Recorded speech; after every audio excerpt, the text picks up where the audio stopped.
On the morning Daniel Harper got fired, the sky looked normal. That was the strange part. No thunder. No rain. No warning signs.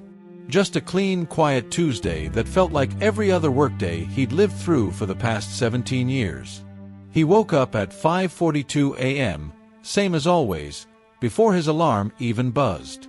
His body had been trained by deadlines, meetings, and the invisible pressure of being dependable. 40 years old. Middle management. Stable paycheck. Mortgage. 2 kids. A life built on routines so solid they felt permanent. Daniel stood in the bathroom, staring at his reflection under the soft yellow light. There were more lines around his eyes now, a little gray creeping into his beard. He didn't hate what he saw, but he didn't love it either. He looked like a man who had given most of his best energy to other people's goals. He splashed water on his face, straightened his tie, and told himself the same thing he told himself every morning: just get through the day. Downstairs, the house was quiet. His wife, Laura, was still asleep. The kids' backpacks sat by the door, half open, spilling notebooks and forgotten homework. Daniel poured himself coffee, black, no sugar. He leaned against the counter and checked his phone. Emails from overnight. Nothing urgent. A calendar reminder popped up, 10 a.m., meeting with HR and regional director. He frowned at it. The meeting hadn't been on his calendar yesterday. That was weird. But weird stuff happened all the time in corporate life. He shrugged it off. He kissed Laura gently on the forehead before leaving. She stirred but didn't wake. "Love you," he whispered, like always. Then he stepped out into the cool morning air, got into his car, and drove toward the office he'd spent nearly half his adult life trying to earn respect in. Traffic moved slow, as usual. Daniel drummed his fingers on the steering wheel and rehearsed a presentation in his head. Q3 projections. Cost controls. The same conversations, over and over. He was good at his job. Not flashy, but solid. Reliable. The guy who stayed late. The guy who fixed problems quietly. The guy who didn't complain. He believed that counted for something. When he pulled into the parking lot, he noticed something else off. His boss's car wasn't there. The regional director's car was. HR's car too. His stomach tightened just a little, the way it does when your body senses trouble before your brain catches up. He shook it off, grabbed his briefcase, and walked inside.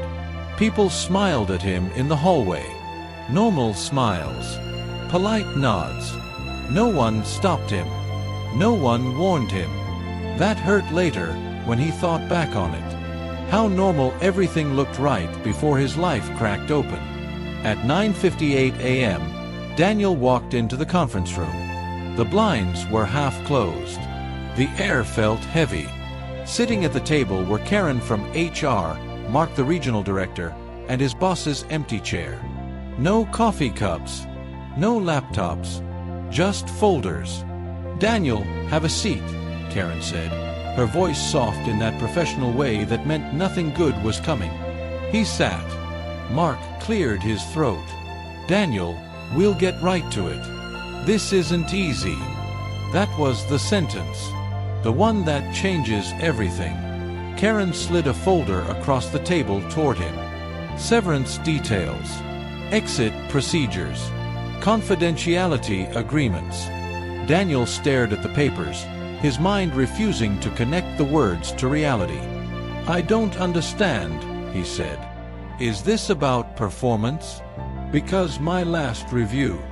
"This is a restructuring decision," Mark interrupted. "The company is moving in a different direction." Different direction. Corporate language for you're done. Daniel felt heat rise in his chest. 17 years, he said quietly. "I gave this company 17 years. Karen nodded, eyes full of practiced sympathy. "And we appreciate that. Truly. Appreciation didn't pay the mortgage." He signed the papers because that's what people like Daniel do. They don't flip tables. They don't yell. They swallow it and keep their dignity. He shook hands he didn't want to shake. He walked back to his desk, packed his things into a cardboard box, and avoided eye contact with coworkers who suddenly didn't know where to look. At 11:23 a.m., Daniel Harper walked out of the building unemployed. The sun was brighter than it had any right to be. The world didn't pause. Cars kept moving. People kept working. His phone buzzed with a text from Laura asking if he could pick up milk on the way home. He sat in his car and stared at the steering wheel until his vision blurred. 40 years old. Fired. He drove home in silence. No music. No podcasts. Just the sound of his own breathing and the weight of the question forming in his head. What now? When he walked through the front door, Laura was in the kitchen. She looked up and smiled. "You're home early." Daniel opened his mouth, but nothing came out. The words stuck somewhere between his chest and his throat. "Daniel," she said, her smile fading. "What's wrong?" He set the cardboard box on the floor. Office supplies. A framed photo of the kids. A stress ball shaped like a globe. 17 years reduced to objects. "I got laid off," he said. Laura didn't speak right away. She walked over and hugged him tight. He felt her steady breathing against his chest, and for the first time that day, he let himself feel it. The fear, the shame, the anger, all of it. That night, after the kids were asleep, they sat at the kitchen table with bills spread out like a losing hand. Mortgage, car payments, school expenses, health insurance. Daniel stared at the numbers and felt smaller with every calculation. "We'll figure it out," Laura said. "We always do." He nodded, but inside, something was breaking. He had built his identity on being the provider. The steady one. The guy who didn't take risks because he couldn't afford to. Now the ground under that identity was gone. The next morning, Daniel woke up at 5:42 a.m. again. His body didn't know he didn't have a job anymore. He lay in bed staring at the ceiling while the house slept around him. The silence felt louder than any alarm. Days turned into weeks. Weeks into months. He sent out resumes. Dozens of them. Hundreds, maybe. He tailored cover letters. He networked. He swallowed his pride and reached out to people he hadn't spoken to in years. Most didn't respond. Some did, with polite rejections. "We're looking for someone with a more modern background." "You're overqualified." "We've decided to move in another direction." Different direction again. Savings shrank. Confidence followed. Daniel started taking freelance work, consulting gigs that paid a fraction of what he used to make. He told himself it was temporary. He told Laura the same thing. He told his kids he was working from home now. Late at night, when everyone was asleep, he sat at the kitchen table scrolling job boards, his coffee going cold. He saw younger faces everywhere. Fresh degrees. New buzzwords. He felt invisible. One night, after another rejection email, Daniel closed his laptop and stared out the window. The reflection staring back at him didn't look like a failure, but it didn't look like a success either. It looked like a man standing at the edge of something he didn't choose. That's when a thought crept in. Quiet. Dangerous. What if this isn't the end? He pushed it away at first. People like him didn't reinvent themselves at 40. That was for startup kids and motivational speakers. He needed stability. Benefits. A paycheck. But the thought came back the next night. And the next. What if this was the first time in his life he didn't have to ask permission? Daniel had spent years fixing other people's problems. Improving systems. Cutting costs. Training teams. He knew businesses inside and out. He just had never owned one. The idea scared him. That's how he knew it mattered. One afternoon, while helping his neighbor fix a broken inventory system for their small warehouse, Daniel felt something he hadn't felt in months. Energy. Purpose. He solved the problem in 2 hours. The neighbor looked at him like he was a genius. "You should charge for this," the neighbor said. Daniel laughed it off. But later, alone in his car, the words echoed. "You should charge for this." That night, Daniel opened a blank notebook. No resume. No job applications. Just a pen and an empty page. He wrote one sentence at the top. "What if I bet on myself?" His hand shook a little as he wrote it. He didn't know it yet, but that sentence was the first brick of an empire. The notebook stayed on the kitchen table for 3 days before Daniel wrote anything else in it. Not because he didn't have thoughts, but because every time he sat down, doubt pulled up a chair right next to him. Doubt sounded logical, responsible. It reminded him of his age, his bills, his kids' futures. It asked questions that didn't have clean answers. What kind of 40-year-old starts from zero? What kind of husband risks everything when people depend on him? What kind of man bets on himself after getting fired? So he did what he'd always done when he was overwhelmed. He made lists. Pros, cons, worst-case scenarios, best-case dreams he didn't fully let himself believe in. The notebook slowly filled with messy handwriting, arrows, crossed-out ideas. Consulting, process optimization, small business operations. Stuff he knew cold. Stuff he'd been doing for other people for years without realizing it had value beyond a paycheck. During the day, Daniel kept grinding on job applications. Not because he believed in them anymore, but because quitting outright felt irresponsible. He still wore collared shirts, still scheduled his days, still pretended he was between opportunities instead of unemployed. Titles mattered more than he wanted to admit. Without one, he felt invisible. The kids noticed first. His son asked why he was home so much. His daughter asked if he was sick.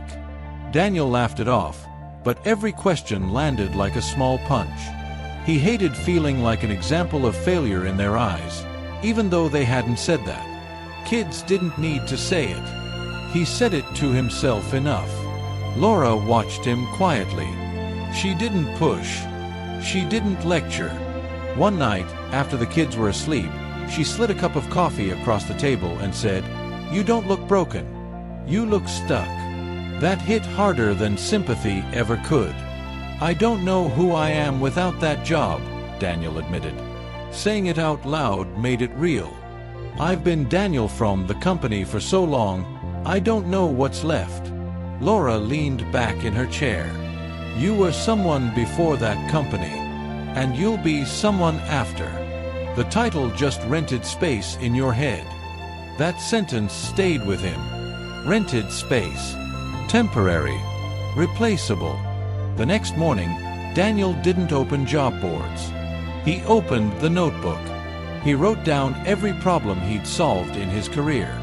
Systems he'd fixed. Costs he'd cut. Teams he'd turned around.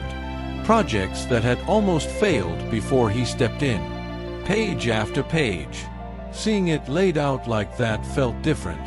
This wasn't desperation. This was experience. He started reaching out again, but this time with a different angle. Not, "Please hire me." More like, "I can help you fix this." Small business owners. Old contacts. Friends of friends. No resumes attached. Just conversations. Some ignored him. Some didn't. One coffee turned into another. One problem turned into a small invoice. Nothing huge, but it was his. The first time someone paid him directly for his brain, Daniel sat in his car afterward and just breathed. It wasn't about the money. It was about validation. About realizing he wasn't expired just because one company was done with him. Still, The fear didn't go away. At night, it got louder. What if this dried up? What if he was kidding himself? What if this bet on myself thing was just a midlife fantasy? One evening, while cleaning out the garage, Daniel found an old box of his stuff from his 20s. College notebooks, early resumes, a business idea scribbled on loose paper that never went anywhere. He laughed at how fearless he'd been back then. No mortgage, no kids, no fear of falling because there wasn't far to fall. Now the fall felt real, heavy, permanent. He sat on the garage floor holding that old notebook and realized something uncomfortable. The job hadn't just paid the bills. It had protected him from risk, from asking bigger questions, from finding out what he was actually capable of. Losing it felt like failure, but it also felt like exposure. Over the next few weeks, Daniel's days changed shape. Mornings still started early, but now they were quieter. Coffee, notebook, emails that mattered. He worked out more, partly to clear his head, partly to feel in control of something. He dressed casually, which still felt wrong, like he was breaking some unwritten rule. People started introducing him differently. This is Daniel, he does consulting. No company name attached. Just him. At first, that made his stomach twist. Then, slowly, it started to feel lighter. Money was tight. They cut expenses. No eating out. No extras. Daniel hated that part. Hated feeling like he was letting his family down. But Laura never complained. She trusted him in a way that scared him more than doubt ever did. One night, after another long day of small wins and big uncertainties, Daniel stood in the shower and let the water run hot. He closed his eyes and imagined two futures. One where he clawed his way back into another corporate role, safe but numb. Another where he kept walking this unstable path, unsure but awake. He didn't know which one scared him more. What he did know was this: being fired had taken his title, but it hadn't taken his skills. It hadn't taken his work ethic. And it hadn't taken the quiet voice inside him that said, maybe, just maybe, this isn't you falling behind. Maybe this is you finally catching up to yourself. The momentum Daniel felt was fragile, like balancing a glass on the edge of a table. One wrong move and it could all crash. He knew that. Every small win came with a shadow of anxiety behind it. A paid invoice felt good, but it also raised the question of whether another one would come. A solved problem brought relief, but not security. There was no HR department here. No benefits packet. No safety net. Still, something had shifted. For the first time since getting fired, Daniel didn't dread Mondays. He didn't count down to Fridays. Days blended together in a way that felt strange but honest. Work wasn't something that happened to him anymore. It was something he chose to do. He started saying no. Not often, but enough to notice the difference. No to clients who wanted miracles for pennies. No to projects that felt like time sinks. Saying no felt rebellious, almost irresponsible, but it also felt like self-respect. In corporate life, he'd said yes to everything and hoped it would be noticed. Out here, yes had consequences. One afternoon, he met with a small manufacturing business owner named Rick. The place was a mess. Inventory stacked wrong. Orders delayed. Employees frustrated. Daniel walked through the facility, asking questions, listening more than he talked. By the end of the day, Rick looked exhausted and relieved at the same time. "You see all this stuff in a way I don't," Rick said. "It's like you're not emotionally attached to the chaos." Daniel smiled. "That's because I just got fired from my own chaos." They laughed, but the truth of it stuck. Daniel realized distance gave him clarity. He wasn't fighting for a promotion. He wasn't protecting a title. He could see problems cleanly because they weren't personal. Rick signed him on for a 3-month contract. It was the biggest deal Daniel had landed so far. Not huge money, but steady, predictable. Daniel drove home that day gripping the steering wheel, smiling like an idiot at red lights. It wasn't the empire. It wasn't even close. But it was proof that this thing could be real. That night, Laura listened as he explained the project in detail. The inefficiencies, the plan, the timeline. She watched him light up in a way she hadn't seen in years. "You sound like yourself again," she said. Daniel paused. "I don't know who that is yet." "That's okay," she replied. "You're meeting him." Not everyone was supportive. His parents worried. Friends asked when he'd get back into something stable. Old co-workers avoided the topic entirely, like unemployment was contagious. Daniel tried not to let it get to him, but some nights it did. There's a special kind of loneliness that comes with choosing a path no one else understands. One evening, while updating his budget, Daniel realized something uncomfortable. He was working harder than he ever had.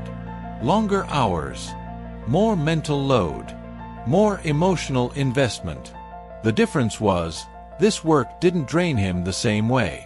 It scared him, sure, but it didn't hollow him out. He started waking up before his alarm again, not from stress, but from ideas. Ways to improve processes. Ways to package what he knew into something scalable. That word popped into his head one morning and refused to leave. Scalable. Consulting was fine, but it was still trading time for money. If he got sick, the income stopped. If he took a break, the income stopped. That felt too close to another trap. He wrote the word at the top of a fresh notebook page and circled it. What could this become? The question followed him everywhere. On walks, in the shower, in the grocery store. He didn't rush it. For once, he let ideas marinate. He was learning patience in a new way, not because a boss demanded it, but because the stakes were his. Rick's business started to turn around. Orders shipped faster. Employees smiled more. Waste dropped. Rick paid Daniel on time, every time. Word spread quietly. Another owner called. Then another.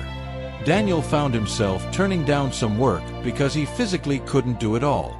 That scared him too. Turning down work when money was still tight felt insane. But burning out would be worse.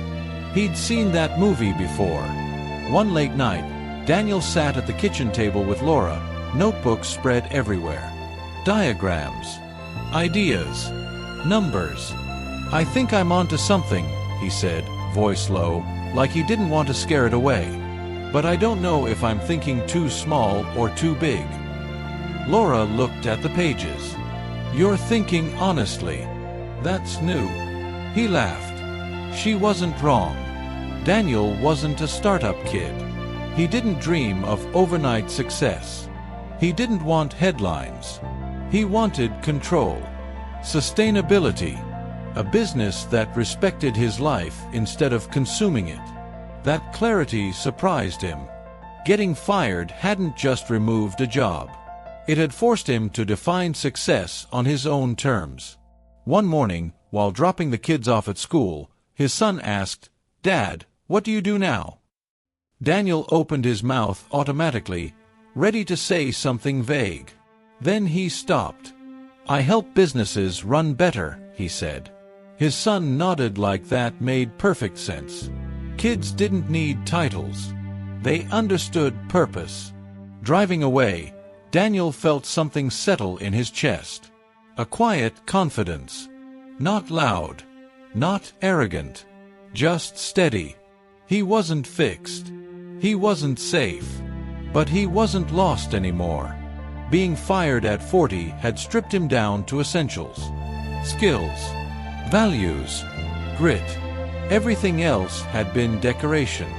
And for the first time in his adult life, he was building something without a borrowed name on it. The notebook on the kitchen table wasn't empty anymore. It was full of crossed-out ideas and half-formed plans and questions without answers. And for the first time, that didn't feel like chaos. It felt like construction. Daniel didn't know it yet, but this was the last season of his life where survival was the main goal. The title was gone. The fear was still there. But something stronger was taking its place. Momentum is a funny thing. It feels powerful when it's moving forward, but it's fragile enough that one bad week can make you question everything. Daniel learned that fast. The early wins were real, but they didn't erase the reality that he was still building on shaky ground. There was no guarantee, no long-term contract, no backup plan hiding in the shadows. Every month started with the same question: can I pull this off again? He tried not to let that pressure show, especially at home. The kids didn't need to see him calculating every dollar in his head. Laura didn't need to carry more weight than she already was. So Daniel did what he'd always done. He internalized it. He worked harder. He pushed himself past comfortable. Some mornings, he drove to client sites before sunrise and came home after dark. Not because anyone told him to, but because he felt like he had something to prove. Not to the clients. To himself. To the version of him that still whispered, "You're one bad decision away from screwing this up." Starting over at 40 didn't look inspirational. It looked humbling. It looked like sitting in cheap office chairs across from owners 10 years younger than him. It looked like explaining his value without the armor of a big company name. It looked like being underestimated. Daniel noticed something else too. People listened differently now. When he spoke as Daniel from corporate, there had always been politics in the room. Now, when he spoke as just Daniel, people paid attention to the substance. They asked real questions. They expected real results. That expectation scared him, but it also sharpened him. One client dropped him without warning. No explanation. No goodbye. Just a short email saying they were going in a different direction. That phrase again. Daniel stared at the screen longer than he should have. The old fear surged back. The familiar voice saying, "See, this is why stability matters." He went for a long walk that afternoon, phone left at home. The air was cold. His thoughts weren't. He replayed every conversation, every decision, searching for mistakes. Eventually, he stopped. This wasn't corporate politics. This was business. Sometimes people leave. That didn't mean he failed. Still, the loss hurt. It shaved off a chunk of income they couldn't easily replace. Daniel updated the budget again. Numbers don't lie. They also don't comfort. That night, Laura found him at the table, staring at spreadsheets. "You okay?" she asked. "I think I need to change how I'm doing this," he said. "Working harder isn't enough." She sat down. "Then don't just work harder. Work smarter." That sentence echoed in his head for days. Daniel realized he was still acting like an employee, just with multiple bosses. Clients dictated his schedule. Urgent emails pulled him in every direction. He was solving problems, but he wasn't building leverage. He wasn't building something that could grow without burning him out. That's when he made a decision that scared him more than quitting his job ever had. He raised his rates. It felt insane. He wasn't rich. He wasn't famous. He didn't have a brand. But he had results. And if he didn't value his time, no one else would. Some clients disappeared. Others stayed without hesitation. The ones who stayed treated him differently. More respect. Fewer emergencies. Better conversations. Daniel learned a hard truth that day. Cheap work attracts expensive problems. He started documenting everything. Frameworks, checklists, systems. Not because anyone asked him to, but because he saw patterns repeating. Different businesses. Same issues. Different faces. Same chaos. At night, after everyone was asleep, Daniel sat at his desk typing out processes he'd built instinctively for years. It felt weird, putting structure to something that had lived in his head for so long. It also felt powerful. This wasn't just consulting anymore. This was the foundation of something repeatable. Still, doubt never fully left. One bad email could ruin his mood. One slow week could steal his sleep. Starting over meant starting vulnerable. There was no seniority to hide behind. No title to soften the blows. One afternoon, Daniel ran into an old coworker at a coffee shop. The guy asked how things were going with that polite curiosity people use when they expect a safe answer. "Good," Daniel said. And for the first time, it wasn't a lie. The coworker nodded, half smiling. "You ever think about coming back? They're hiring again." Daniel thought about it. The salary, the benefits, the familiarity. He also thought about the knot in his stomach that used to live there permanently. "I'm good," he said. Walking out of that coffee shop, Daniel felt lighter than he expected. Turning down safety felt reckless. It also felt honest. Starting over wasn't about going backward. It was about rebuilding with intention. Slower, smarter, on his own terms. He still didn't feel successful. Not yet. But he felt aligned. And that was something no job had ever given him. Alignment didn't pay the bills, though. That was the part no motivational quote ever covered. Daniel still checked the bank account more than he wanted to admit. Still held his breath when expenses cleared. Still felt a jolt of panic when the phone stayed quiet for too long. Starting over meant living in that tension where belief and fear shared the same space. He learned fast that ego was expensive. Every time he assumed a client would stick around just because he'd done good work, reality corrected him. Loyalty in business wasn't emotional. It was practical. If you stopped solving a problem, or someone thought they found a cheaper solution, they moved on. That stung, but it also taught him not to take it personally. One Friday afternoon, after wrapping up a long week, Daniel sat alone in his car in a grocery store parking lot. He didn't feel tired in the usual way. It was deeper than that. A mental fatigue that came from carrying everything yourself. No co-workers to vent to. No boss to escalate problems to. Every decision landed on him. For a moment, he missed being told what to do. That thought surprised him. He hadn't missed that feeling in years. But responsibility without structure could feel heavy. Daniel realized freedom required discipline, or it turned into chaos fast. So he built his own structure. Monday mornings became planning sessions. No client calls until he mapped priorities. Tuesday through Thursday were execution days. Fridays were for reflection, documentation, and outreach. It wasn't perfect, but it was intentional. And intention changed how the work felt. He also started tracking results differently. Not just revenue, but impact. How much waste he reduced. How many hours he saved teams. How many fires he put out before they started. Seeing progress measured that way reminded him why he was doing this. One client invited him to present his work to their leadership team. Daniel stood at the front of a small conference room, explaining systems he'd built, improvements he'd made. As he spoke, he noticed something unexpected. People were taking notes. Real notes. Not polite ones. After the meeting, the CEO pulled him aside. "You ever thought about training people to do this?" he asked. Daniel shrugged. "I do it naturally. Haven't really packaged it." "You should," the CEO said.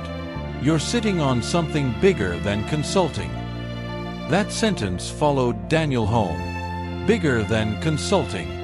He'd been circling that idea without fully committing to it. Hearing it from someone else made it harder to ignore. That weekend, Daniel didn't relax. He brainstormed, sketched ideas, played with concepts, training programs, playbooks, maybe even software someday. He didn't know yet, but he knew one thing for sure. Starting at the bottom didn't mean staying small. He also confronted another uncomfortable truth. He was still playing it safe. Safer than his old job, sure, but safer than his potential. He wasn't risking embarrassment. He wasn't putting his name out there publicly.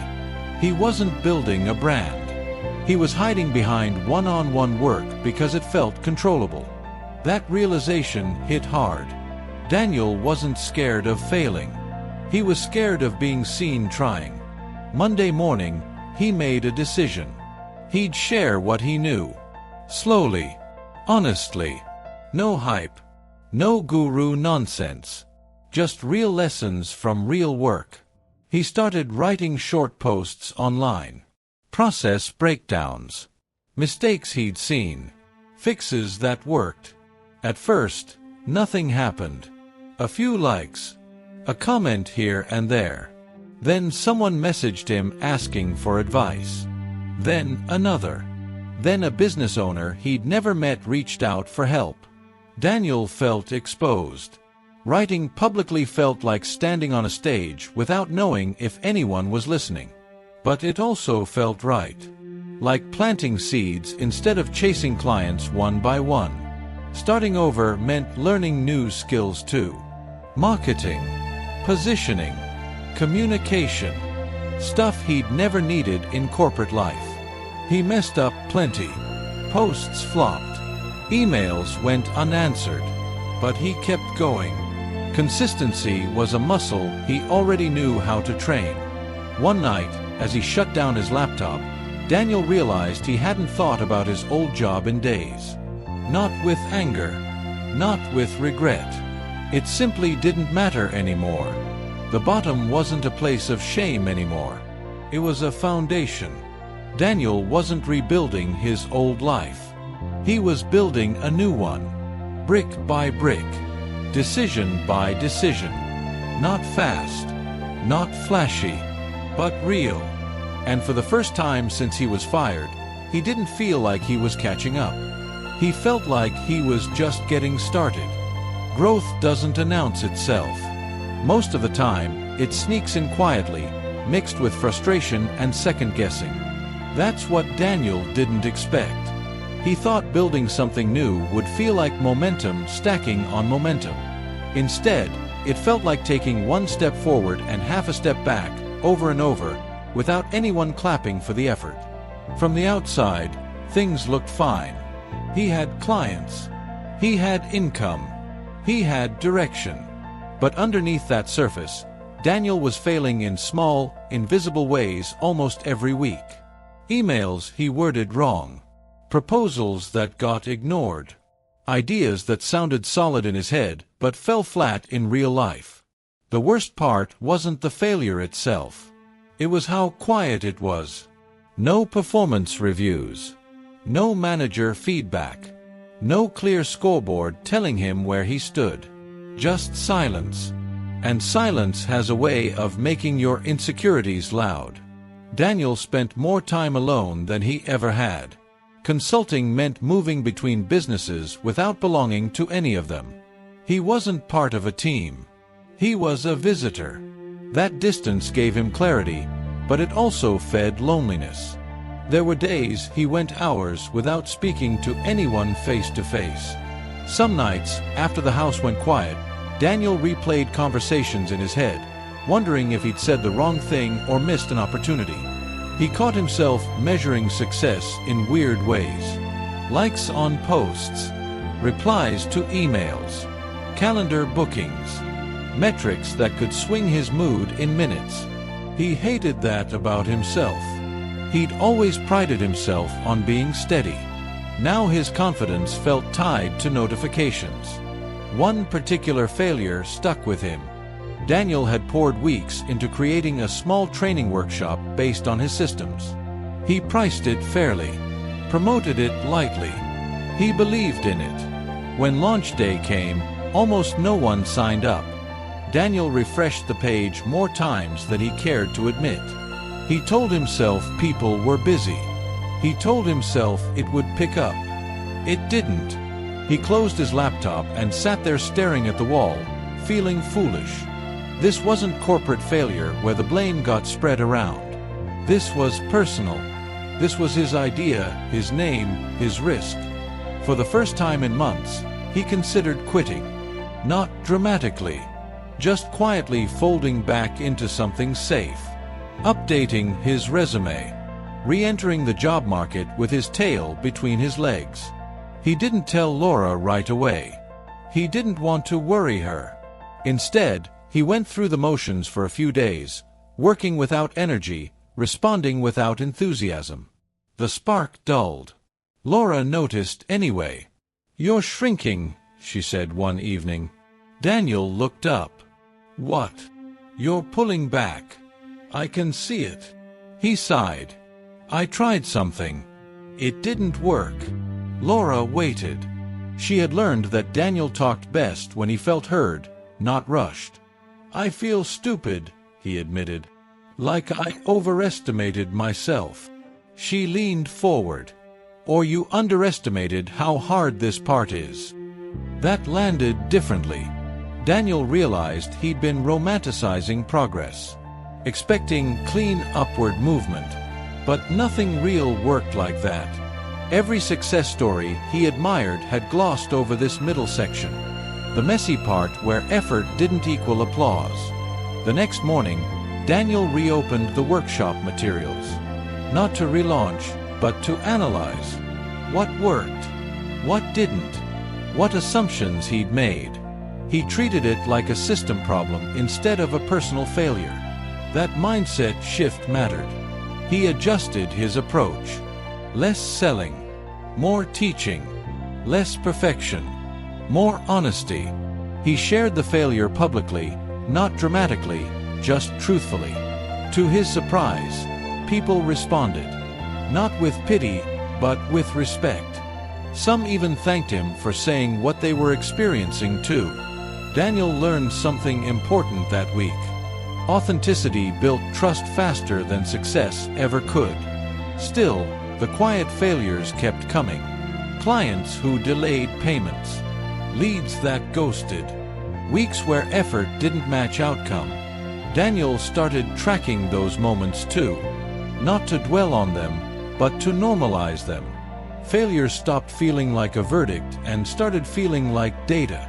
He also learned how close quitting and breakthrough often lived. Sometimes separated by a single conversation, a single adjustment, a single extra try. One night, lying awake, Daniel realized something that made him uncomfortable. Getting fired had hurt. But this phase hurt differently. This was the pain of growth. And growth pain didn't come with clear endings. No one saw this part. Not his old co-workers. Not the people who thought he was brave. Not even the clients who benefited from his work. This was the lonely grind where identity was rebuilt quietly, without guarantees. And yet, buried inside the frustration, something stronger was forming. Resilience without bitterness. Confidence without arrogance. Experience earned the hard way. Daniel wasn't failing loudly. He was failing quietly. And quietly, he was learning how to win. The quiet failures changed how Daniel moved through the world. They stripped away any remaining illusion that effort guaranteed results. He stopped expecting fairness from the process and started respecting it instead. Business, he realized, wasn't about being right. It was about being effective. That difference mattered. He became more patient with himself. Not soft, but patient. When something didn't work, he didn't spiral as long. He adjusted faster. He treated mistakes like instructions instead of insults. That mindset didn't come naturally. It was trained through repetition and discomfort. One afternoon, Daniel sat in his car after a client meeting that hadn't gone well. The owner had pushed back on every suggestion. The conversation felt tense, unproductive. A few months earlier, Daniel would have obsessed over it all evening. Instead, he asked himself one question: what can I control here? The answer was simple: his approach. He rewrote his proposal that night. Clearer, tighter, focused on outcomes instead of processes. The next morning, the client approved it without hesitation. That small win didn't feel loud, but it felt earned. Daniel also learned when to walk away. Not every client was a good fit. Some wanted validation, not change. Others wanted shortcuts. Saying no protected his energy and his reputation. That wasn't ego. It was survival. He started keeping a lessons learned document. Every failure, every near miss, every awkward conversation went in there. Over time, it became more valuable than any success highlight. It showed patterns, traps, warning signs he could now see coming. Money stabilized slowly, not dramatically. No sudden breakthroughs, just consistency. Bills got paid on time. Savings stopped shrinking. Laura stopped checking in as often, not because she didn't care, but because she trusted the trajectory. That trust mattered more to Daniel than he realized. One evening, while watching his kids do homework, Daniel felt a quiet pride. They didn't see a man who failed. They saw a dad who showed up, who was present, who wasn't always exhausted or distracted. Losing the job had cost him status. It had given him time. That trade-off surprised him. Daniel also noticed something else. He was calmer under pressure. The constant low-level anxiety that had followed him in corporate life was gone, replaced by situational stress that rose and fell instead of living permanently in his chest. Quiet failure taught him emotional regulation. When everything was your fault, you learned not to panic. One night, Daniel received an email from someone he didn't recognize. A business owner had been following his posts for months. They'd tried implementing his ideas on their own and hit a wall. They wanted help, real help, the kind they were willing to pay for. Daniel smiled. That hadn't come from an ad or a pitch. It came from showing up consistently, even when no one seemed to be watching. That realization reframed the loneliness. He wasn't talking into a void. He was building trust invisibly. There were still days he questioned himself. Still moments where fear crept in. But fear no longer controlled the narrative. It became background noise instead of the main voice. Daniel didn't celebrate these shifts publicly. There were no milestones to announce. No before and after photos. Just internal upgrades. Confidence earned quietly. Discipline sharpened over time. He realized that most people quit here. Not because they're incapable, but because the feedback loop is too slow. The effort-to-reward gap feels endless. Quiet failure doesn't hurt the ego all at once. It erodes it slowly. Daniel stayed. He stayed because quitting would have meant pretending these lessons didn't matter. Because returning to safety now would have meant carrying regret instead of fear. And because, deep down, he knew something was changing beneath the surface. The quiet failures were shaping him into someone who could handle bigger wins without breaking. This wasn't the comeback yet. This was the training. And Daniel was finally strong enough to keep going without needing applause. By the time Daniel realized he was standing at another edge, it didn't feel dramatic. No music, no big speech. Just a quiet awareness that the next decision would shape everything that followed. The kind of choice that doesn't look brave until years later, when the outcome is obvious. The consulting work was steady now. Not glamorous, but reliable. He had a rhythm, a system, clients who respected him. He could have stayed there for years and been fine. That was the problem. Fine had a way of becoming a ceiling. Daniel felt it in small ways. The way his calendar filled up weeks in advance. The way his income was capped by hours. The way saying yes to one client meant saying no to another. He'd escaped corporate life, but he was dangerously close to building another cage. The idea he'd been circling came back stronger. Packaging what he knew. Turning expertise into something that didn't require him to be everywhere at once. It wasn't new. He'd been flirting with it for months. What changed was his willingness to actually commit. Commitment meant risk. Real risk. Not the slow burn kind he'd been taking. The kind that could blow up publicly. Daniel started small on the surface but big underneath. He carved out time to build something that wouldn't pay him right away. Nights. Early mornings. Weekends. He didn't tell many people. Not out of secrecy, but because saying it out loud made it feel heavier. There were moments he wondered if he was being selfish. Laura never said that, but he felt it. Every hour spent building the unknown was an hour not billing clients. An hour not bringing in guaranteed money. One night, he brought it up anyway. They sat at the kitchen table again, like they always did when life needed decisions. "I want to try something," Daniel said. "It might mean less income for a while." Laura didn't interrupt. She listened. Always had. "I don't want to look back and wonder what would have happened if I tried," he added. "But I also don't want to put us at risk." Laura took a deep breath. "We've already been at risk. And we survived. What you're talking about sounds like growth, not recklessness." That was all he needed. Daniel set a date. Not for launch, but for commitment. A point of no return where he'd stop treating this like a side project and start treating it like a business. Deadlines made things real. He started outlining a full program. Not watered-down advice. Real frameworks. Real scenarios. The stuff that took him years to learn the hard way.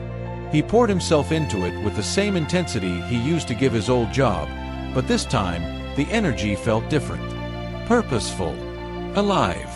There were days he hated it. Days where progress felt slow. Days where self-doubt crept in hard. Who's going to pay for this? Why would anyone trust me? What if this flops like the last thing? He kept going anyway. The risk wasn't just financial. It was reputational. If this failed, it wouldn't be quiet like consulting missteps. It would be visible. He'd put his name on it. His face. His voice. That terrified him. As launch approached, Daniel noticed himself pulling away emotionally. A defense mechanism. If he didn't care too much, it wouldn't hurt as bad if it failed. He recognized that pattern from earlier in life. He fought it. You don't get to play big by caring small. The night before launch, Daniel barely slept. He kept checking his materials, even though he knew they were ready. He wasn't worried about quality. He was worried about reception. There's a difference. Morning came anyway. Daniel hit publish. Then he waited. Waiting after you take a risk is its own kind of torture. Daniel didn't know what he expected exactly. A flood of sign-ups. An inbox explosion. Some clear signal that he'd made the right call. Instead, the first few hours were quiet. Too quiet. He refreshed the dashboard more times than he wanted to admit. One sign-up. Then nothing. He told himself to step away, but his body didn't listen. He paced the house, checked his phone, put it down, picked it back up again. This was worse than the workshop flop because this time, he'd gone all in emotionally. By lunchtime, a few more people had joined. Not a lot. Enough to matter, not enough to feel safe. Daniel tried to stay neutral. He reminded himself that slow starts didn't mean failure. But the old fear was loud, telling him he'd miscalculated, that he'd gambled too much on belief. Then an email came in. A long one. A business owner wrote about how Daniel's content had helped them avoid a costly mistake. How they trusted him because he didn't oversell. How this program felt like exactly what they'd been looking for but couldn't find anywhere else. Daniel sat back in his chair and exhaled. That one message didn't change the numbers, but it changed the meaning of the numbers. The next day, more people signed up. Still not viral. Still not flashy. But steady. Organic. Real. Each sign-up felt different from consulting income. This wasn't payment for his time. This was payment for his thinking. As the program kicked off, Daniel shifted into execution mode. He showed up prepared, focused, honest. He didn't pretend to have all the answers. He taught what he knew and admitted what he didn't. The feedback surprised him. People didn't want perfection. They wanted clarity. Midway through, someone in the group said, "I've been running my business for 10 years, and no one's ever explained it like this." Daniel muted his mic for a second and closed his eyes. That sentence hit deeper than any promotion ever had. The risk started to pay off, not just financially, but psychologically. Daniel felt himself stepping into a new identity. Not consultant, not employee, builder, teacher, leader. There were still rough spots, technical issues, people who didn't follow through, questions he couldn't answer right away. But none of it shook him the way it would have before. He trusted himself more now, trusted that he could figure things out. When the first cohort ended, Daniel sat alone in his office and did the math. The numbers weren't insane. He wasn't rich, but the return on his time was undeniable. One project had done what months of consulting would have taken to match. That realization scared him more than the risk had, because now there was no going back to pretending small was safer. Laura noticed the shift immediately, not just in income, but in posture, in energy, in how Daniel talked about the future. The anxiety hadn't vanished, but it had changed shape. It was no longer about survival. It was about responsibility. "Looks like that bet on yourself is starting to pay off," she said one night. Daniel nodded. "I think this changes everything." She smiled. "Good. You've been changing for a while now." Daniel refined the program, improved it, tightened it. He raised the price, lost some buyers, gained better ones. He learned that growth wasn't about reaching everyone. It was about reaching the right people. The risk didn't just change his business. It changed his relationship with fear. Fear stopped being a stop sign and started being a signal. If something scared him now, he paid attention. Not all fear meant go, but some of it meant grow. Looking back, Daniel realized how close he'd been to staying comfortable, to choosing fine over fulfillment. The risk hadn't made him reckless. It had made him honest. He didn't know yet how big this could become. He didn't need to. For the first time since getting fired, he wasn't chasing security. He was building leverage, and that changed everything. Success didn't slow Daniel down. It did the opposite. The small win from the program lit a fire he didn't know he still had. Not the frantic kind of fire fueled by fear, but a focused one. Controlled. Intentional. He wasn't chasing survival anymore. He was chasing scale. That shift changed how he worked.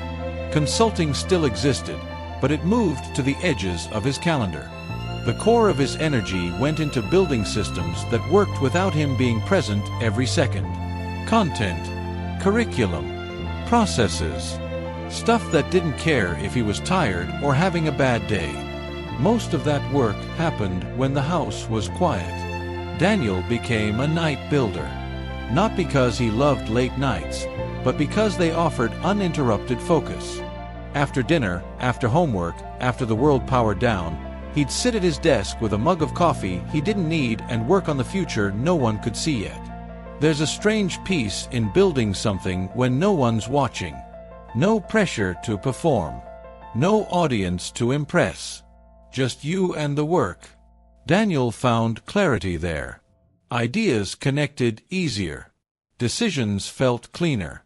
He stopped telling people what he was building. Not out of secrecy, but because explaining something mid-creation often drained energy instead of adding to it. He'd learned that from quiet failure. Some things needed silence to grow. The days were for delivery. Calls. Clients. Students. The nights were for construction. He refined the program. Built better onboarding. Automated pieces that used to eat his time. Every improvement bought him a little freedom. Progress wasn't obvious. Revenue went up slowly, not explosively. Daniel was okay with that. Explosions burned fast. He wanted endurance. He tracked metrics differently now. Retention, completion rates, outcomes. Who was actually getting results?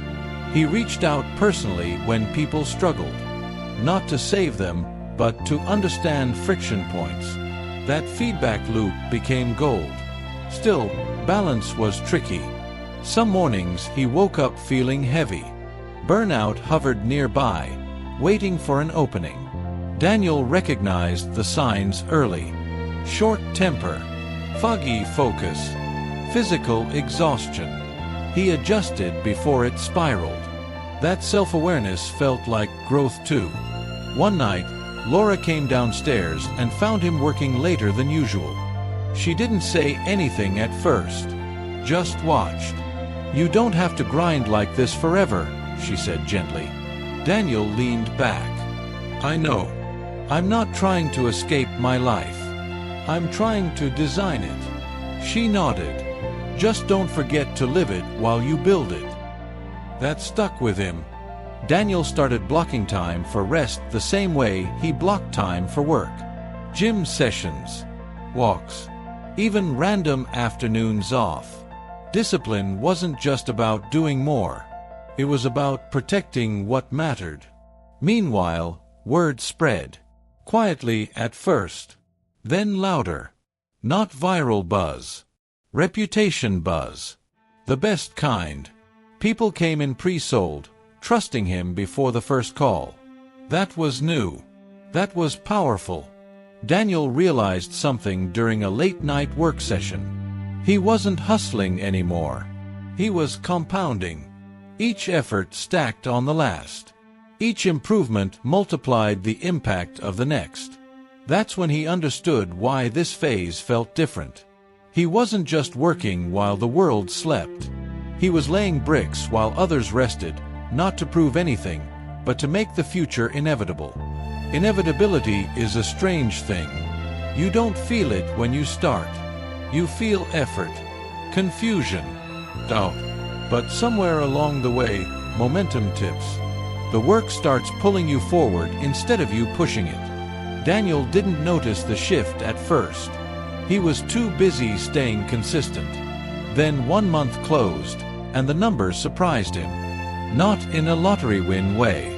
In a calm, undeniable way. The kind of progress that doesn't scream but can't be ignored.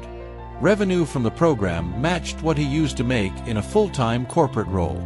And that wasn't even the ceiling. Daniel stared at the screen longer than necessary. Not because he didn't understand it, but because he needed to let it sink in. This hadn't come from a lucky break. It came from nights of invisible work, from quiet failures, from sticking around when quitting would have been easier. He didn't celebrate loudly. He shut his laptop and went upstairs, sat on the edge of the bed, took a deep breath. Then he smiled. Not wide, not dramatic, just satisfied. The work changed again after that. Daniel started thinking longer term. Less about this quarter, more about the next 5 years. What kind of company did he want? What kind of leader did he need to become to support it? Those questions felt heavier than operational problems ever had. He hired his first contractor. That decision took weeks. Trusting someone else with pieces of his work felt risky. Control had been his safety net. But leverage required letting go. The first delegation was messy. Instructions misunderstood. Quality inconsistent. Daniel felt the familiar urge to just do it himself. He resisted it. Teaching someone else forced him to clarify his thinking. The systems improved because of it. More people joined. A support role. A content assistant. Small steps. Each hire felt like another brick locking the structure in place. Daniel noticed his calendar opening up. Not because he worked less, but because his work mattered more. Less reactive. More strategic. He was finally operating where his value was highest. One night, while scrolling through old emails, Daniel found the layoff notice from years earlier. He read it without emotion. The words felt flat now. Powerless. That moment had once defined him. Now it barely registered. Getting fired had been the push. Staying disciplined had been the difference. Daniel's story started to change in other people's eyes too. Former co-workers reached out. Curious. Some impressed. Some skeptical. He didn't oversell. He didn't need to. The work spoke for itself. There were still challenges. Growth created new problems. More responsibility. More decisions. More people depending on him. The pressure was real. But it was chosen pressure. That mattered. Daniel learned to protect his mornings again. Not for survival, but for clarity. Strategic thinking. Vision. He wrote. He planned. He adjusted. One early morning, coffee in hand, he realized something that stopped him cold. He wasn't behind anymore. The timeline he'd been measuring himself against was imaginary. Built on comparison. On other people's highlights. None of it mattered now. He was exactly where he needed to be, building something aligned with who he'd become. Building while the world slept had done more than grow a business. It had reshaped him. Patience replaced urgency. Confidence replaced fear. Purpose replaced obligation. Daniel didn't feel lucky. He felt prepared. And preparation, done long enough, looks a lot like success to the people who didn't see the work. The funny thing about comebacks is that the people who expect them are usually the ones least impressed by them. Daniel didn't feel like he was making a comeback. He felt like he was continuing something that had finally found its rhythm. But to everyone watching from the outside, the shift looked sudden. Invitations started showing up. Podcasts, panels, guest talks. People wanted to hear the story. The fired at 40 angle. The late bloomer narrative. Daniel hesitated at first. He didn't want to become a cautionary tale turned motivational slogan. He wanted the work to stay real. But he said yes to a few. Carefully. The first podcast interview made him nervous in a way he hadn't felt since launch day. Talking about systems was easy. Talking about himself wasn't. He stumbled through the beginning, downplayed his success, redirected credit. The host stopped him. "You know it's okay to own this, right?" the host said.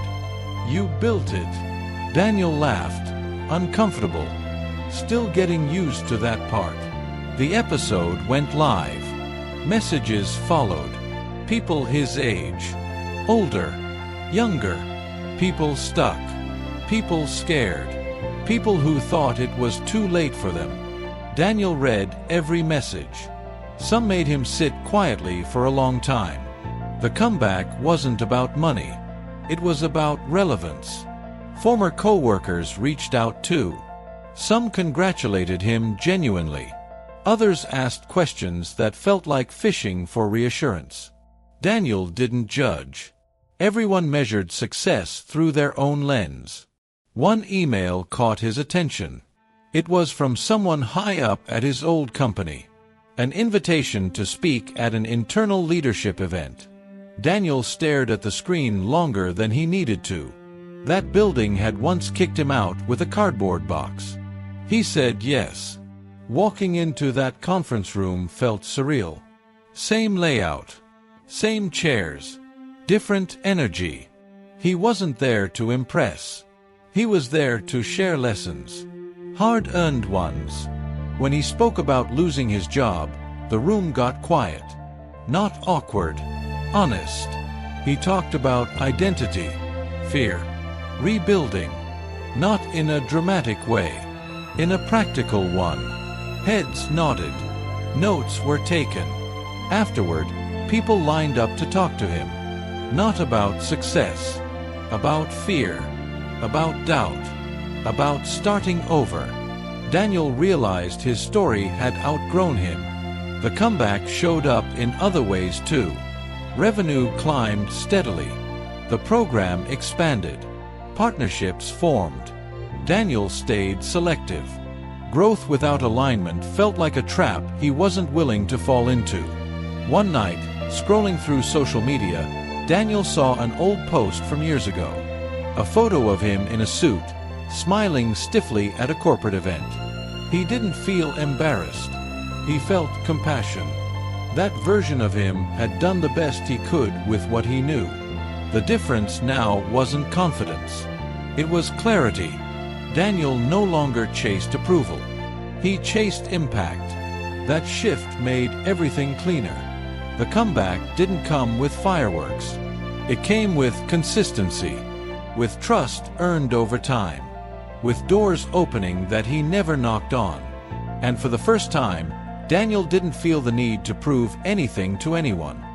The funny thing about comebacks is that the people who expect them are usually the ones least impressed by them.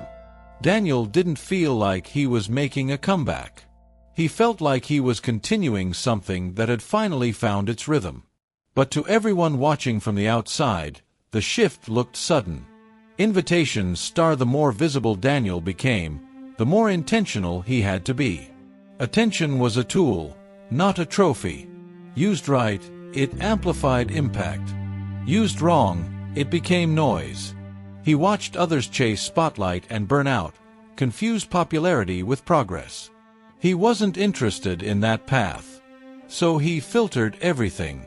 Every opportunity ran through the same questions. Does this help the people I'm building for? Does it align with how I want to work and live? Does it pull me toward the future I'm designing, or drag me back into someone else's expectations? If the answer wasn't clear, it was a no. That discipline confused some people. They expected him to say yes to everything, to ride the wave. Daniel understood waves crash as fast as they rise. He wanted solid ground. The comeback continued quietly. Students from his program launched their own companies. Some failed. Some succeeded wildly. Daniel stayed present for both outcomes. He knew growth didn't follow a straight line. One afternoon, Daniel got a message from someone who had been in his first beta group. The note was simple. I quit my job today. I'm scared, but I'm ready. Daniel stared at the message, remembering how fear and readiness often showed up together. He replied honestly, encouraging but grounded. No hype, no guarantees, just process and patience. That was the real legacy forming, not the revenue charts or podcast downloads. The ripple effect of people choosing themselves after watching him do the same. Daniel's family felt the change too. He was more present, less distracted. Dinner conversations lasted longer. Laughter came easier. Success didn't steal his time. It gave it back. One evening, Laura said something that stuck. You're lighter, she said. Not because life's easier. Because you're not carrying fear around anymore. Daniel nodded. Fear still existed. It just didn't drive anymore. The biggest surprise of the comeback wasn't external recognition. It was internal peace. The constant background noise of self-doubt had quieted. Not vanished, but softened. Daniel revisited old goals. Some no longer fit. He let them go without guilt. Growth meant editing your ambitions as much as expanding them. The company reached a milestone Daniel once thought was impossible. He marked it quietly, took the afternoon off, went for a long walk, thought about the years he felt behind, broken, obsolete. None of that was true. It had just been incomplete. The comeback no one expected wasn't about returning to something old. It was about stepping fully into something new, on his terms. Daniel wasn't chasing relevance anymore. He had found it by doing work that mattered, at the pace that made sense, in a life he actually enjoyed living. And the best part was, he knew this wasn't the peak. It was just another beginning. TED showing up. Podcasts. Panels. Guest talks. People wanted to hear the story. The fired at 40 angle. The late bloomer narrative. Daniel hesitated at first. He didn't want to become a cautionary tale turned motivational slogan. He wanted the work to stay real. But he said yes to a few. Carefully. The first podcast interview made him nervous in a way he hadn't felt since launch day. Talking about systems was easy. Talking about himself wasn't. He stumbled through the beginning, downplayed his success, redirected credit. The host stopped him.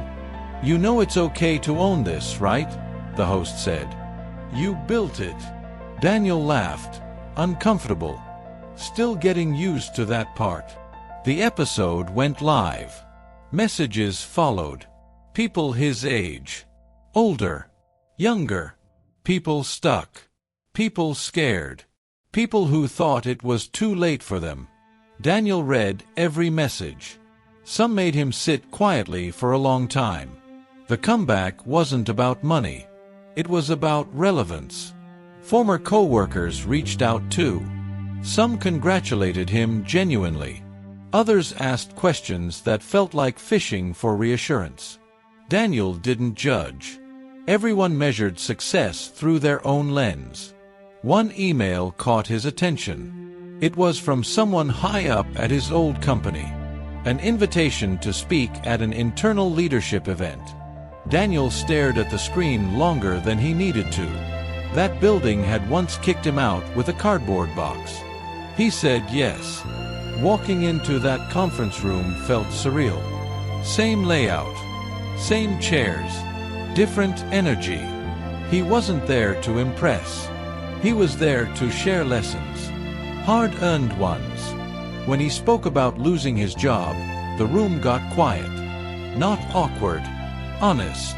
He talked about identity. Fear. Rebuilding. Not in a dramatic way. In a practical one. Heads nodded. Notes were taken. Afterward, people lined up to talk to him. Not about success. About fear. About doubt. About starting over. Daniel realized his story had outgrown him. The comeback showed up in other ways too. Revenue climbed steadily. The program expanded. Partnerships formed. Daniel stayed selective. Growth without alignment felt like a trap he wasn't willing to fall into. One night, scrolling through social media, Daniel saw an old post from years ago. A photo of him in a suit, smiling stiffly at a corporate event. He didn't feel embarrassed. He felt compassion. That version of him had done the best he could with what he knew. The difference now wasn't confidence. It was clarity. Daniel no longer chased approval.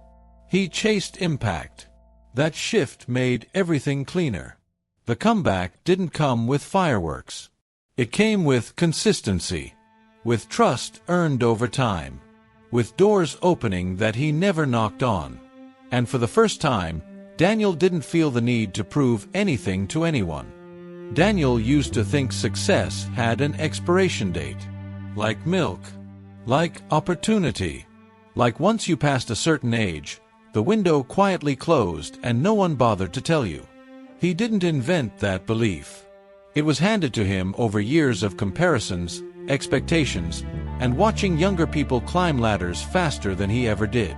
Even after things started working, that feeling didn't disappear right away. There were mornings he woke up and thought, if this had happened 10 years earlier, everything would have been different. His career, his confidence, his finances. The version of himself that had spent years doubting would have been spared a lot of pain. That thought hit hardest when he looked back. Daniel remembered being 30 and hungry, but unsure, 40 and terrified, watching peers lock in titles, houses, status, watching timelines move forward while his felt stuck on pause. The success he was building now felt late. He didn't say that out loud much. People assume success erases regret. It doesn't.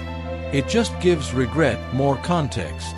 There were moments when the timing bothered him, when he wondered if he'd wasted too much of his life playing it safe, waiting for permission that was never coming, when he questioned whether arriving here later meant he'd missed something he could never get back. But then something strange happened. The more Daniel sat with those thoughts, the more he realized how untrue they were. If success had shown up earlier, he wouldn't have been ready for it. Not emotionally, not mentally, not ethically. He would have chased ego instead of meaning, speed instead of substance. The years he once labeled as lost had actually built him. They taught him patience when things didn't move fast, humility when plans fell apart, empathy when others struggled. He understood fear because he had lived inside it.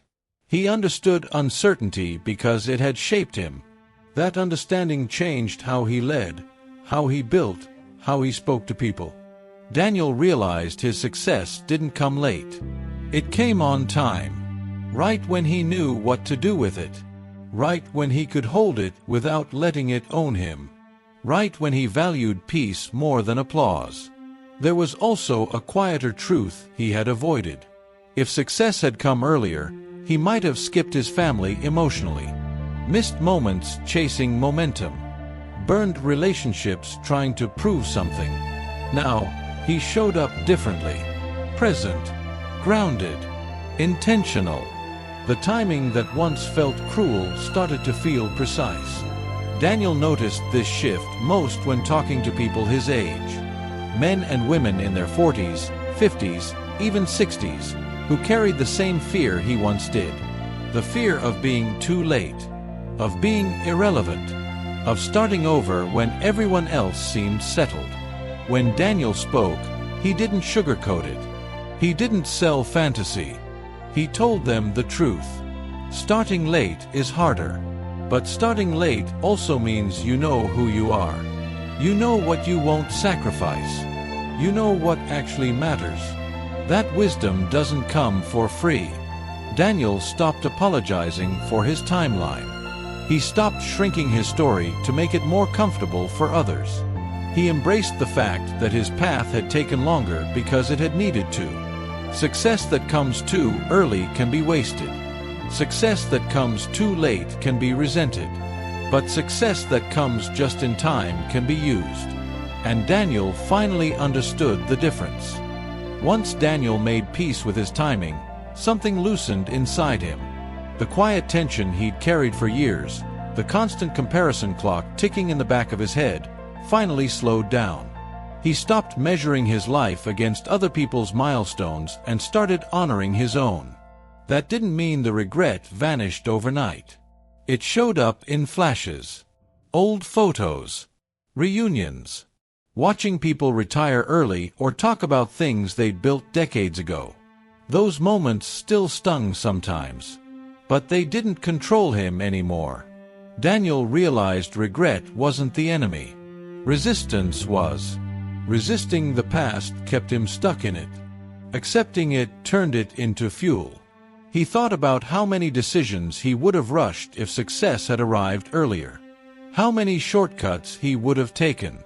How many voices he would have listened to that didn't deserve a vote. He had needed the waiting years to sharpen his judgment. The delay had taught him restraint. It had also taught him gratitude. Every win felt earned. Every opportunity felt deliberate. He didn't take growth for granted because he knew how fragile it once felt. Daniel noticed this difference when younger entrepreneurs came to him for advice. They wanted speed, hacks, shortcuts. He understood the hunger, but he also saw the risk. He told them what they didn't expect to hear. "You don't want it too early," he'd say. "You just think you do." Some listened. Some didn't. That was okay. The ones who did came back later and told him they understood now. Success arriving later in life also changed how Daniel handled fear. He had already survived embarrassment, failure, starting over. The worst-case scenarios that used to terrify him had already happened. That made him braver, not reckless, clear. He made decisions without panic, took risks without desperation. If something didn't work, he knew he'd adapt. He had proof of that now. Daniel also stopped rushing the future. There was no finish line to sprint toward, no clock chasing him down. He had learned that meaningful work didn't expire with age. One quiet afternoon, Daniel sat alone and thought about the version of himself who'd felt washed up at 40. The man who believed the story was basically over. He wished he could go back and say one thing. "You're not late," he'd say. "You're loading the tools you'll need." That thought brought unexpected peace. Success didn't rescue Daniel from his past. It reframed it. The struggle hadn't delayed his life. It had prepared him for it. And when success finally arrived, it didn't feel like a last chance. It felt like the right one. Daniel never thought much about legacy when he was younger. Legacy felt like something reserved for people who got it right early. People whose success stories made sense on a timeline. Not someone who stumbled, restarted, and figured things out later than planned. But timing changes how legacy forms. Because Daniel didn't build his life in a straight line, he built it with intention. Every decision carried the weight of experience. Every win came with context that shaped the kind of impact he left behind. His legacy wasn't loud. It wasn't flashy. It wasn't about headlines or awards. It was quieter, deeper. It lived in conversations, in confidence restored, in people choosing not to quit because they saw proof that time hadn't run out. Being a late bloomer gave Daniel something early success never could: credibility. When he spoke about fear, people listened. When he talked about starting over, they believed him. He wasn't guessing. He had lived it. That made his words land differently. Daniel noticed how often people apologized to him before sharing their stories. "I know I'm old to be doing this," they'd say. Or, "I probably missed my shot, but..." He stopped them gently every time. "Late doesn't mean finished," he'd say. Over time, that sentence became part of his identity. His legacy formed not through dominance, but through permission. Permission to redefine timelines. Permission to try again. Permission to let go of shame tied to age. The company reflected that philosophy too. It didn't glorify burnout or grind. It respected life seasons. Parents. Caregivers. People rebuilding after loss. That wasn't an accident. It came from Daniel's own journey. At home, his legacy looked even simpler. His kids didn't see a man obsessed with proving himself. They saw someone who changed direction when something wasn't working. Someone who modeled resilience instead of perfection. One night, his daughter asked him why he didn't give up when things got hard. Daniel thought for a moment before answering. "Because quitting would have taught me the wrong lesson," he said. That answer surprised even him. The legacy of a late bloomer isn't about catching up. It's about showing others they don't need to. Daniel understood now that the years he once wanted back had actually expanded his influence. People trusted him because he hadn't skipped the hard parts. Late success didn't shrink his legacy. It clarified it. As time went on, Daniel became more comfortable with the idea that his legacy wouldn't be measured in numbers. Not revenue, not followers, not even the company itself. Those things mattered, but they weren't the point. Legacy showed up in moments. In the way someone's posture changed after realizing they weren't behind. In the relief on a face when the pressure to have it all figured out finally lifted. In the quiet confidence that replaced shame. Daniel saw it in emails years later. People writing to say they'd started something, failed at it, started again, and didn't hate themselves for it this time. That mattered. Late blooming also changed how Daniel talked about ambition. He didn't encourage people to chase titles or timelines. He encouraged them to chase alignment. Work that fit who they were now, not who they thought they were supposed to be. Some people never liked that message. It didn't sell urgency. It didn't promise shortcuts. It didn't flatter ego. But it reached the people it was meant to reach. Daniel accepted that his legacy wouldn't trend. It would last. He spent more time mentoring quietly. One-on-one conversations. Small groups. No stage lights. No recordings. Just honesty. Those were the moments he valued most. He also made peace with the fact that some people would never understand his choices. Why he didn't push harder. Why he didn't scale endlessly. Why he protected his time so fiercely. He didn't owe anyone an explanation. The late bloomer learns that approval is optional. One afternoon, Daniel walked past his desk and noticed the old layoff email pinned to a corkboard. He kept it there on purpose. Not as motivation through anger, but as perspective through memory. It reminded him how far he'd come without erasing where he'd been. That was legacy too. Not pretending the past didn't happen. Using it. Daniel understood now that blooming late didn't mean blooming less. It meant blooming with intention, with awareness, with gratitude. He wasn't trying to be remembered as someone who won fast. He wanted to be remembered as someone who stayed, who rebuilt, who didn't let time scare him out of becoming who he was capable of being. And if his story did anything for the people who heard it, he hoped it did this.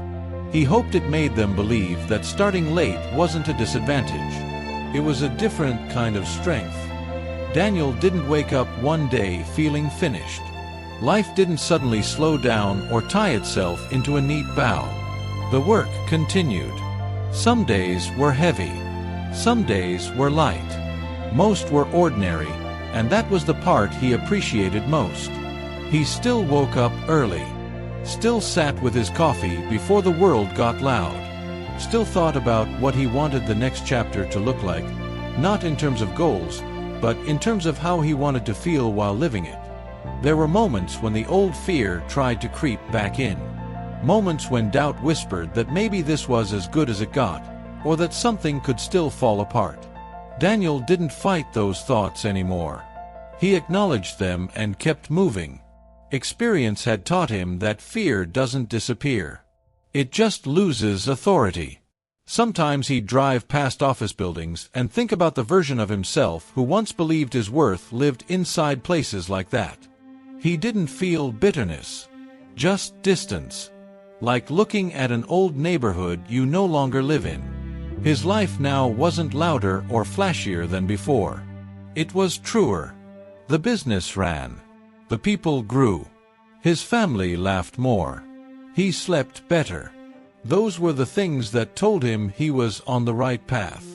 Daniel never called himself an inspiration. He never framed his story as proof of anything universal. It was just his story. One man, one timeline, one long detour that turned out to be the road. If someone asked him now whether getting fired had been the worst thing that ever happened to him, he wouldn't answer right away. He'd pause, think, then probably shrug. Some endings only make sense when you stop calling them endings. Daniel didn't build an empire to outrun his past. He built it by walking straight through it, step by step, year by year, without knowing how it would turn out. And when he looked forward now, he didn't see a clock running out. He saw time, plenty of it, enough to keep building, enough to keep choosing, enough to keep becoming. And that was more than he ever thought he'd have.